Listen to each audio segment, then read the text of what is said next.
السلام علیکم، اعوذ باللہ من الشیطان الرجیم، بسم اللہ الرحمن الرحیم۔ شروع کرتی ہوں اللہ کے نام سے جو بڑا مہربان اور رحم کرنے والا ہے۔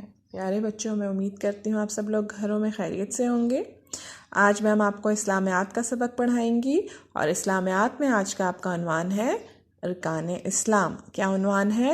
ارکان اسلام۔ ٹھیک ہے، ارکان اسلام کے آج ہم 2 سوال یاد کریں گے۔ ٹھیک ہے، سوال نمبر 1 ہے اسلام کے کتنے ارکان ہیں؟ اسلام کے کتنے ارکان ہیں؟ اسلام کے 5 ارکان ہیں۔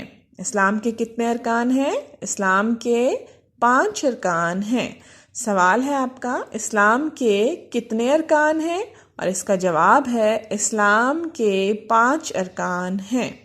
ٹھیک ہے، سوال نمبر 1 عنوان ارکان اسلام ہے، اور سوال ہے کہ اسلام کے کتنے ارکان ہیں؟ اس کا جواب ہے اسلام کے 5 ارکان ہیں۔ ٹھیک ہے، اسلام کے 5 ارکان ہیں۔ سوال نمبر 2 کلموں کی تعداد کتنی ہے؟ آپ سب لوگ کلمہ پڑھتے ہیں نا، تو آپ نے پہلا کلمہ بھی پڑھ لیا ہے، دوسرا بھی پڑھ لیا، لیکن ٹوٹل انہوں نے پوچھا ہے کہ کلموں کی تعداد کتنی ہے۔ تو کل کتنے کلمے ہیں؟ 6 ہیں۔ کلموں کی تعداد 6 ہے۔ ٹھیک ہے، کلموں کی تعداد کتنی ہے؟ کلموں کی تعداد 6 ہے۔ کلموں کی تعداد کتنی ہے؟ کلموں کی تعداد 6 ہے۔ ٹھیک ہے، اسلام کے سوال نمبر 1 ہے اسلام کے کتنے ارکان ہیں؟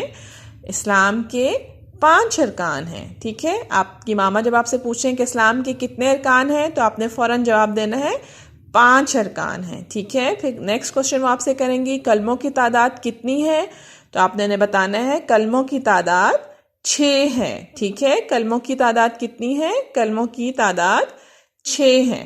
ٹھیک، اس ہفتے آپ نے صرف یہ 2 سوال یاد کرنے ہیں اپنے گھر میں۔ ٹھیک ہے، میں امید کرتی ہوں آپ کو سمجھ آ گئی ہوگی، اور آپ اس کو پراپر صحیح طریقے سے گھر میں یاد کریں گے اور اپنی ماما کو سنائیں گے۔ ٹھیک ہے، تھینک یو۔